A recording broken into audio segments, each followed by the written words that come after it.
Hey everyone! In one of my earlier videos, a viewer suggested to me to check out Sepia Neutral Tint and Payne's Grey. He or she asked me what's the purpose of these three colors. So in today's video, I'm going to look at Sepia first. I'm going to do some color swatches and then use Sepia to color this sketch that I've just drawn. Sepia is a reddish-brown color named after the rich brown pigment derived from the ink sac of the common cuttlefish, which is also called sepia. By the way, I got that information from Wikipedia. This color has some history. So if you were to take a look at some of the old handwriting or drawings from hundreds or 200 years ago, some of them may have been written or painted with sepia. And some artists, they like to paint with sepia to create tonal value studies. And this color is sometimes seen in old photographs as well, photographs that are aging. So they have this sepia tone or sepia tint to the photographs. So this is that color. Because of the color's history, if I want to create an old and vintage look, this would be a color I may use. So the pigment included in this tube is burnt umber, that's PBR7, and we have ivory black, PBK9. So let's create some swatches. I want to mix this color with some other primary colors to see what kind of mixtures I can get. And also I want to compare sepia with Daniel Smith's walnut ink and see what's the difference in those two colors. I'm going to start with Daniel Smith's walnut ink first. So this is concentrated walnut ink from the bottle, and I'm going to dilute this and see how it looks. This is a very staining color if I'm not wrong, so it's difficult to wash off.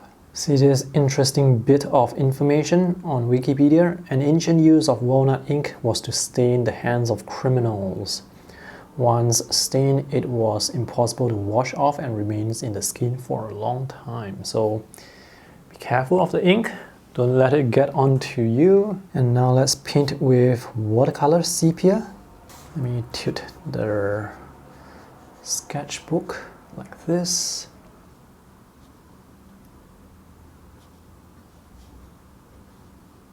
We'll take a look at that later. Let's mix some primary colors with sepia. This is lemon yellow, quinacridone red with sepia, phthalo blue with sepia. Mixing sepia with other primary colors is not particularly exciting. You can probably tell that this is not a color that is great at mixing with other colors. I think this color is best used on its own. If you add sepia to other colors, it's really going to kill the vibrancy. It's also going to make the color look quite dead. Let's compare sepia with Daniel Smith's walnut ink.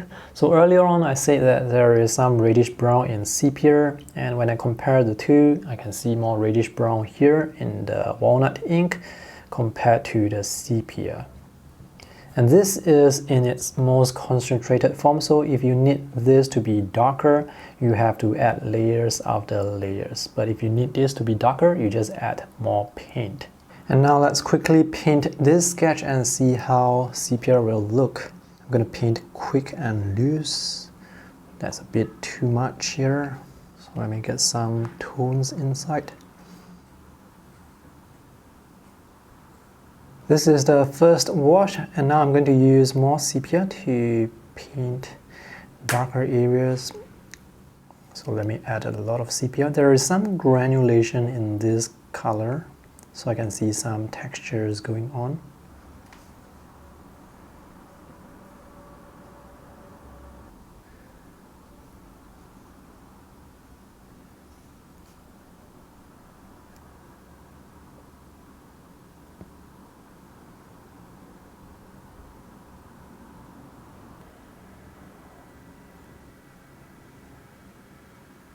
Now that this has dried, let's take a closer look.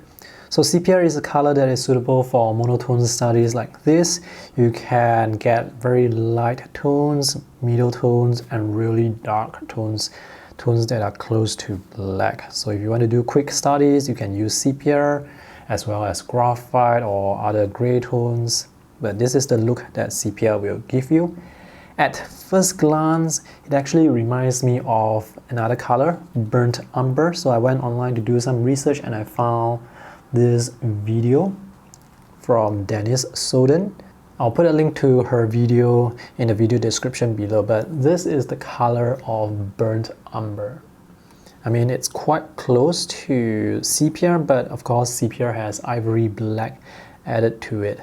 But with burnt umber, I think you can get a more reddish tone compared to sepia if you're really looking for that reddish tone. Alright, so what do you think? Do you think that there is an old and vintage look to using this color when it comes to painting?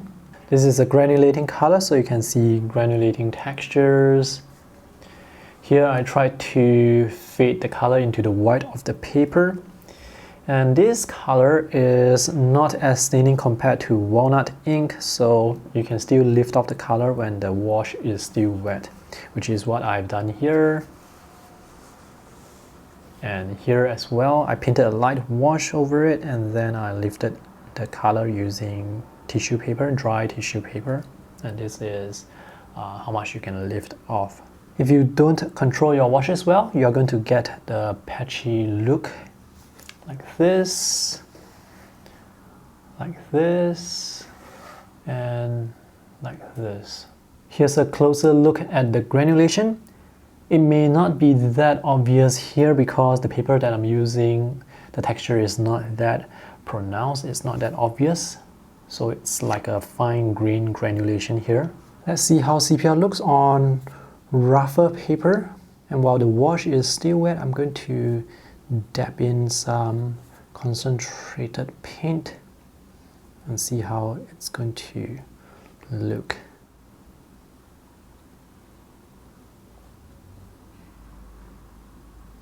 This cold pressed paper has a rougher texture, but the texture with the paint is not significantly more compared to this on the fine grain paper. It could be interesting to mix in some sepia studies, mix it together with your colorful sketches and paintings.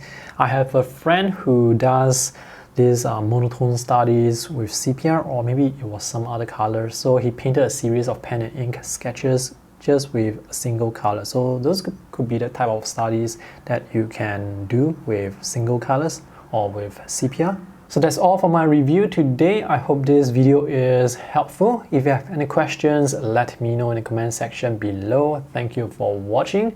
See you in the next video. Bye.